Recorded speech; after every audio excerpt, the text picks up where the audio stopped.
I am Anuradha Rawat, and today I'll be explaining how a bill becomes a law in India.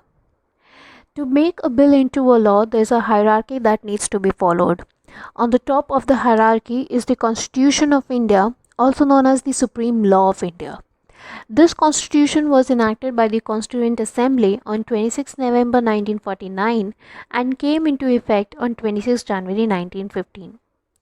The second in the hierarchy is the Government of India, whose prime responsibility is to make sure that the constitution is followed duly within the territories of the nation.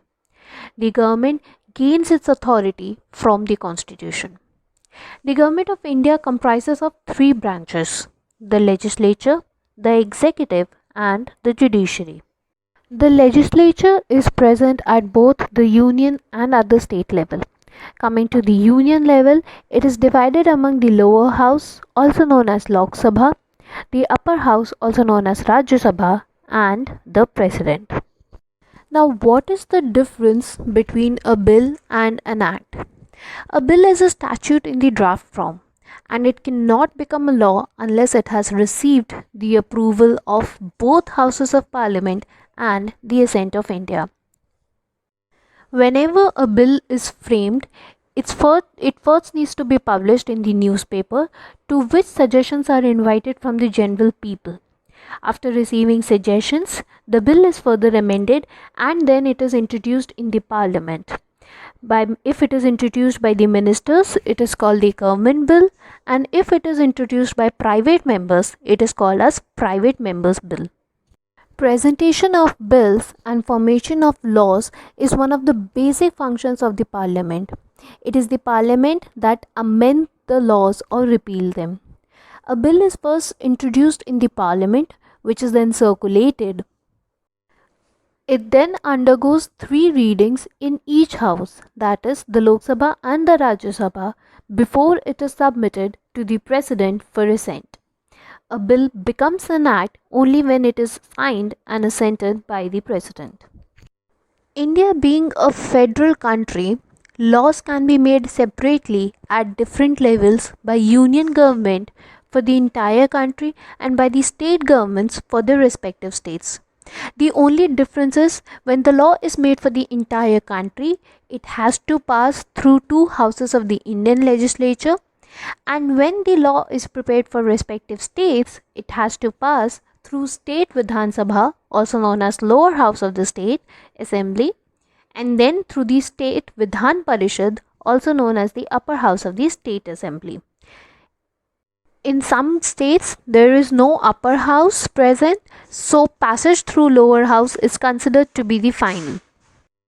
Now, how a bill is introduced in the parliament? The process of lawmaking begins with the introduction of a bill in either house of parliament. A bill can be introduced either by a minister or a member other than a minister. 7 days prior notice in writing is required for his intention to move for leave to introduce the bill. The speaker may, however, allow the motion to be moved at a shorter notice. It is required that at least 2 days before the day on which the bill is proposed to be introduced, copies thereof must be made available for the use of members. This requirement of prior circulation, however, does not apply to appropriation bills and finance bills. The Speaker may, however, permit the introduction of a bill without prior circulation or after circulation for a period shorter than 2 days if adequate reasons are given in a memorandum for consideration of the Speaker as to why the bill is proposed to be introduced earlier than 2 days after circulation of copies or without prior circulation. Now let us see how the bill moves in the parliament. The first reading. The first reading refers to the motion for leave to introduce a bill in the House on the adoption of which the bill is introduced. It involves 3 stages. Stage 1 is the procedure regarding the opposing the introduction of bill. Stage 2 is the publication of bills in the Gazette. And stage 3 is the reference of bills to departmentally related standing committees.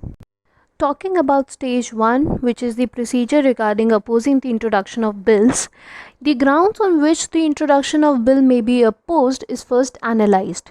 The grounds may be two, it may be general grounds or it may be ultra-vires competence. Under ultra-vires competence, the speaker may permit a full discussion thereon on the proposed bill. On general grounds, the speaker may allow a brief statement from the member who opposes the motion and the minister who moved the motion.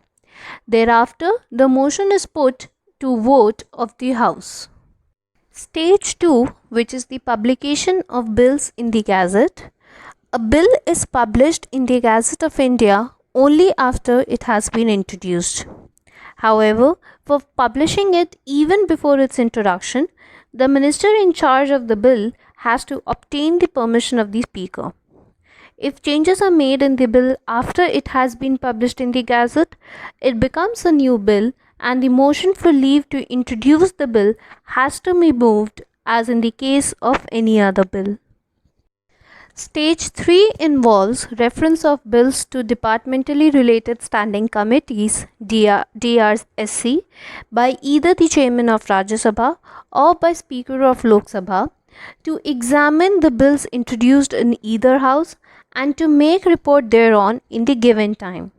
The normal time allowed to make reports is 3 months. Now, following the discussion that has been covered under first reading, the second reading takes place. The following provisions are discussed, that is, the bill is taken into consideration, the bill circulated for the purpose of eliciting opinion thereon, that the bill referred to a select committee of the House, and that the bill be referred to a joint committee of the Houses with the occurrence of the other House. Then the bill is read clause by clause. Discussion takes place on each clause of the bill and amendments can be moved at this stage. Each amendment and each clause is put to vote of the House. The amendments become part of the bill if they are accepted by a majority of members present and voting. Then the second reading is deemed to be over. Now it is time for the third reading. The third reading refers to the discussion that the bill as amended be passed. Debate is confined to arguments either in support or rejection of the bill without referring to the details. Only formal, verbal or consequential amendments are allowed at this stage. Post clearance of the 3 readings in the lower house, the bill is then transmitted to the Rajya Sabha. The same process is also followed in that house. The Rajya Sabha is supposed to return the bill within 14 days from the date of its receipt, otherwise it is deemed to have been passed by both the Houses of Parliament at the expiry of 14 days. The Lok Sabha may accept or reject all of any of the recommendations of Rajya Sabha. After the bill has been agreed to by both the Houses of the Parliament, it is submitted to the President for his assent. There are instances when the bills have also been withdrawn. However, the bills can be withdrawn by the minister in charge of the bill who has introduced it in the Lok Sabha. The bills can be withdrawn on the following grounds. The legislative proposal is to be dropped. Second, bill is to be replaced subsequently by a new bill which substantially alters its provisions. And third, bill is to be replaced subsequently by another bill which includes all its provisions. In the passage of the bill, there are also situations when the bill has been passed by one house and is rejected by the other house, or the house have disagreed to the amendments to be made in the bill, or more than 6 months lapse from the date of receipt of the bill by the other house without the bill being passed has occurred. In such cases, the joint sitting is called. It is being called by the President of the 2 houses to resolve the deadlock. However, there are certain exceptions that there cannot be a joint sitting of both houses on a money bill or a constitution amendment bill. Once a bill crosses all its journey, it reaches to the President.